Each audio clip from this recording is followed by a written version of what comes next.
Laura and Max are twins who live in London with their mom and dad. They often go on exciting holidays, visiting different cities and countries.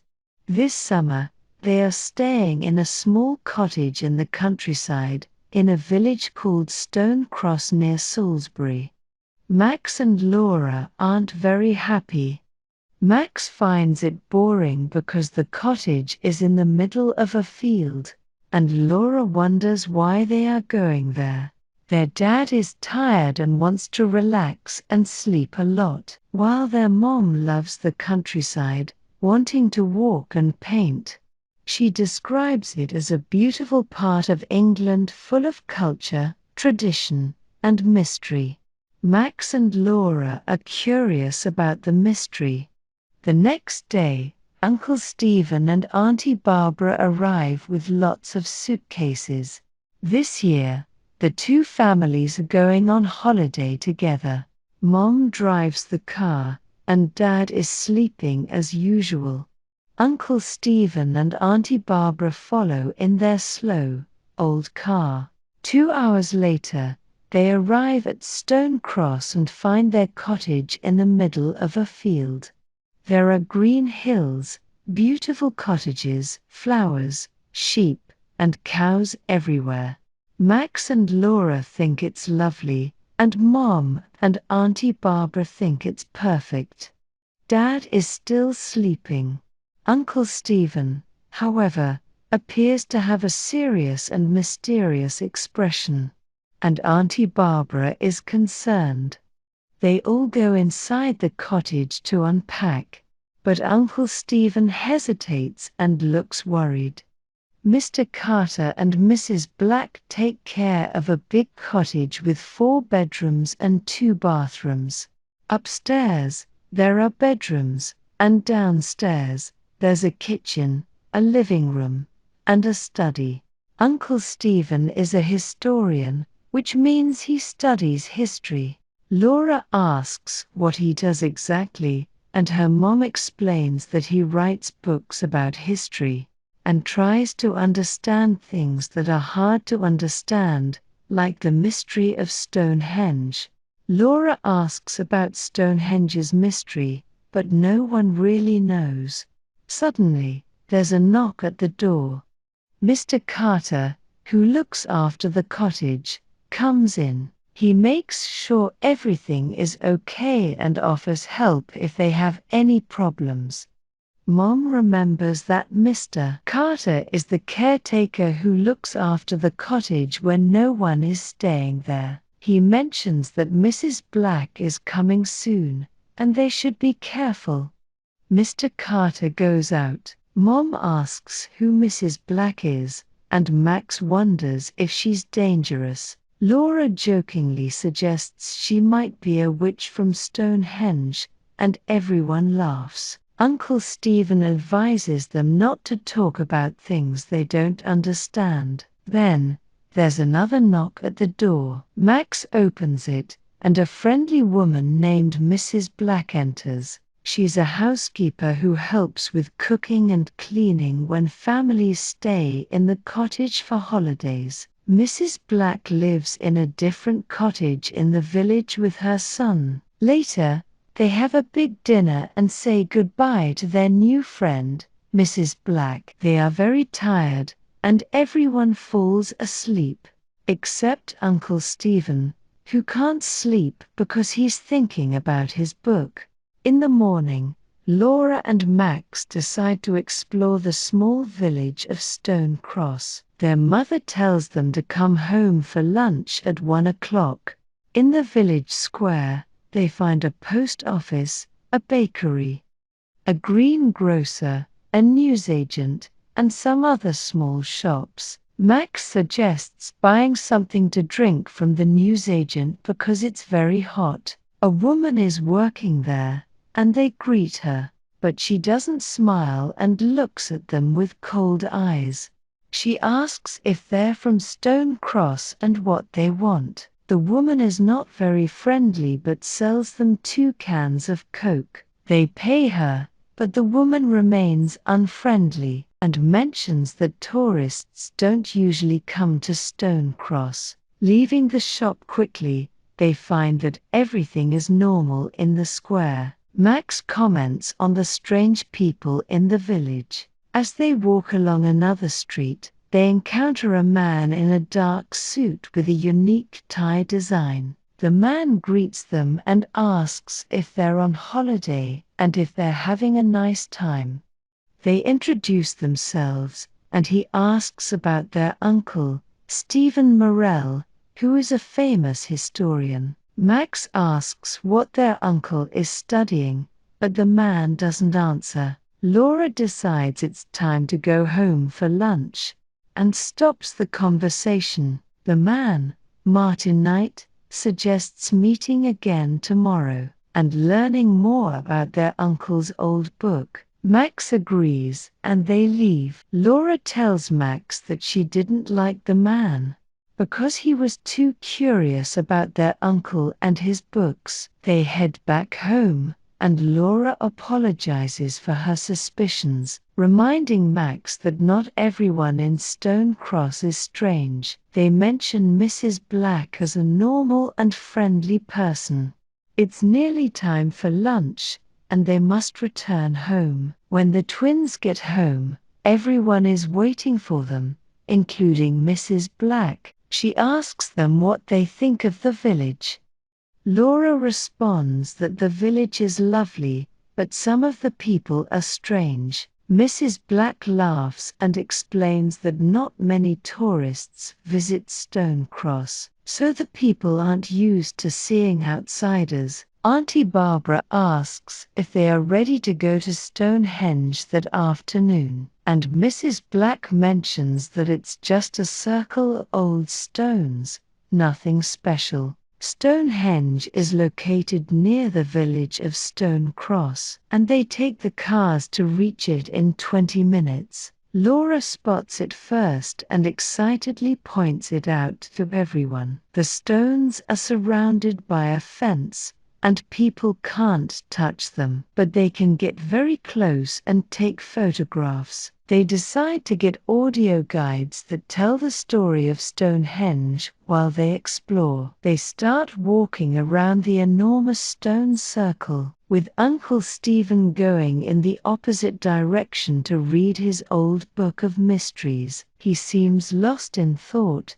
occasionally looking at the stones, the hills, and the trees. After a while, they return to Uncle Stephen, praising Stonehenge's beauty, but he's still absorbed in his book and the surroundings. They suggest getting something to drink, and Uncle Stephen puts his book in his bag and joins the others. When the family returns to the cottage, they are happy but tired from their visit to Stonehenge. However, they encounter a problem. The front door of the cottage won't open with the key. Mom suggests trying the back door, but when they approach it, they discover it's open. The family is surprised because only Mrs. Black has a key. They cautiously enter the cottage and find chaos inside. Cupboards are empty, drawers are open, and items are scattered on the floor. Dad exclaims about their missing money,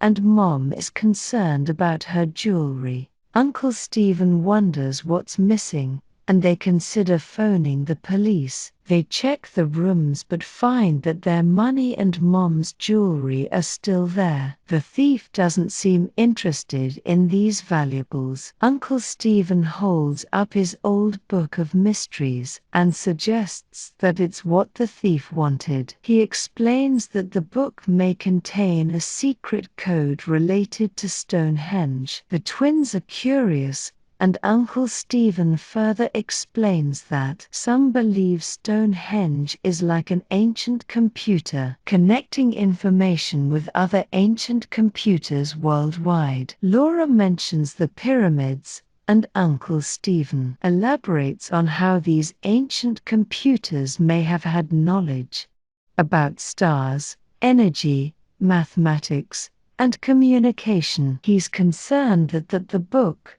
with its secret code and symbol, could be dangerous if it falls into the wrong hands. The family agrees to protect the book and keep their eyes and ears open for any unusual activities. While tidying the house, Laura and Max find a small silver object, a brooch, with a round shape, a triangle, and a strange cross in the middle. They think it might belong to the thief and decide to give it to Uncle Stephen. He takes it seriously but doesn't say much. Laura and Max are left wondering about the strange symbol on the brooch. At 7 o'clock in the evening, Mrs. Black arrives to help cook dinner. She listens to the family's story about the thefts in the area. She acknowledges that, yes, sometimes there are thieves in Stonecross during the summer, because they know there are many tourists. Even though Laura mentions that tourists don't usually come to the village, Mrs. Black goes on to explain that it varies from summer to summer. A telephone call interrupts their conversation, and it's Mrs. Black's son calling. She talks to him and mentions that he's 27 years old and doesn't know how to cook, which leads to some laughter. She offers to make hot chocolate later, which everyone agrees to, except for Laura, who doesn't need it to sleep. Mrs. Black is a bit annoyed but still makes the hot chocolate, and it turns out to be delicious. Afterward, everyone is sleepy and goes to bed, except for Laura. In the middle of the night, Laura hears a noise downstairs. She thinks it might be her father, but he's snoring in his bedroom. She investigates and finds Mrs. Black in Uncle Stephen's study, reading his notebooks. Laura initially confronts her, but Mrs. Black explains that she was looking for her car keys. Dad and Uncle Stephen arrive, thinking there's another thief, but they soon realize it's Mrs. Black. Uncle Stephen asks her what she's doing in his study, and she tells the story of the car keys. They agree to look for the keys together. The next day, and Mrs. Black leaves the study without looking at Uncle Stephen as she says good night. For 2 or 3 days, everything is normal, and everyone is happy. Mrs. Black tells the family that her son found the car keys and they weren't lost after all. Laura, though suspicious, doesn't say anything. On a Wednesday afternoon, Mom and Dad decide to go for a walk. Dad initially wants to sleep, but Mom insists he can't sleep all holiday. Dad reluctantly agrees, and Mom invites Uncle Stephen to join them. Uncle Stephen declines, saying he has work to do. Auntie Barbara laughs and teases both husbands, pointing out that Dad sleeps all the time, while her husband, Uncle Stephen, works all the time. Everyone has a good laugh, and Uncle Stephen tells them he wants to work a lot that day and asks not to be disturbed. Auntie Barbara offers to join him, and they both head to the study. Max and Laura put on their walking boots and say goodbye to the adults. They decide to explore a different part of the village, particularly a hill with a stone cross on top. They note that the village is probably named Stonecross because of this hill. As they approach the hill, they spot Mrs. Black and Martin Knight talking near the stone cross. However, the sun is behind them, making it hard to see them clearly. Max and Laura decide to eavesdrop on their conversation, but Laura suddenly stops, her face turning white. Max realizes he remembers the same thing, and they exchange knowing glances. They recall the symbol they've seen before, on Mrs. Black's earrings and Martin Knight's tie.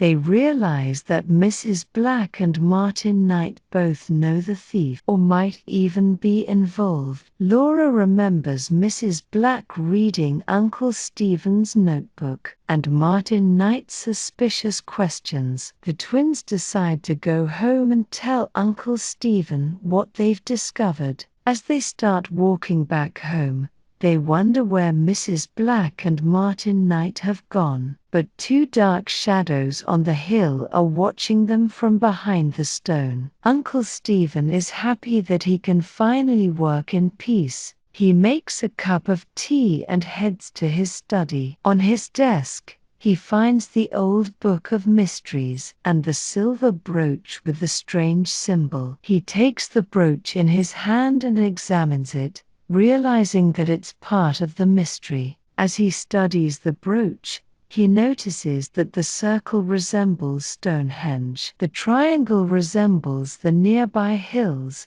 but he's puzzled by the meaning of the cross in the symbol. Suddenly, something clicks in Uncle Stephen's mind. He looks out of the window and sees the strange hill in the village with the stone cross on top. He makes a connection between the brooch and the stone cross. Excited, he flips through the pages of his old book of mysteries and finds something that makes him shout with realization. Uncle Stephen understands and knows he needs to contact Professor Johnson in London. He calls Professor Johnson and arranges to meet in London.